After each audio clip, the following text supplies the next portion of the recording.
ফেনী এক আসন থেকে আসন্ন জাতীয় সংসদ নির্বাচনে প্রতিদ্বন্দ্বিতা করবেন বাংলাদেশের সাবেক প্রধানমন্ত্রী ও বিএনপি চেয়ারপারসন খালেদা জিয়া। দীর্ঘ গণতান্ত্রিক লড়াইয়ে খালেদা জিয়ার অবদানের কথা স্মরণ করে তার আসনে প্রার্থী না দেওয়ার ঘোষণা দিয়েছিল জাতীয় নাগরিক পার্টি এনসিপি, কিন্তু তার আসনে শেষ পর্যন্ত মনোনয়ন ফর্ম বিক্রি করল দলটি।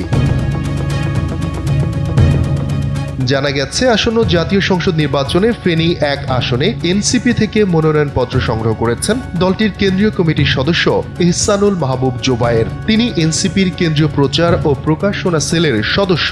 রোববার বাংলা মোটর কেন্দ্রীয় কার্যালয় থেকে মনোনয়নপত্র সংগ্রহ করেন তিনি।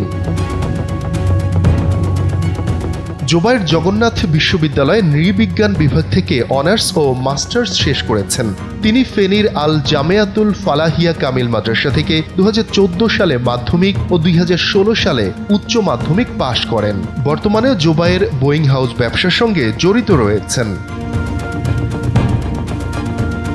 বিএনপি চেয়ারপারসন বেগম খালেদা জিয়ার আসন থেকে মনোনয়ন ফর্ম সংগ্রহ করা প্রসঙ্গে ইহসানুল জোবায়ের গণমাধ্যমকে বলেন, 3টি আসন থেকে খালেদা জিয়াকে প্রার্থী ঘোষণা করা হয়েছে। সেদিক থেকে বগুড়ার আসনটি এনসিপির পক্ষ থেকে ছাড় দেয়া হতে পারে। তরুণ এই রাজনীতিবিদ আশা প্রকাশ করেন, ফেনী এক আসনে তাকে চূড়ান্ত মনোনয়ন দেয়া হবে, ফলে খালেদা জিয়ার সঙ্গে প্রতিদ্বন্দ্বিতা করবেন তিনি। এই আসনটিতে প্রার্থী দিয়েছে জামায়াত ইসলামীও। সুপ্রিম কোর্টের আইনজীবী এস এম কামাল উদ্দিনকে মনোনয়ন দিয়েছে দলটি।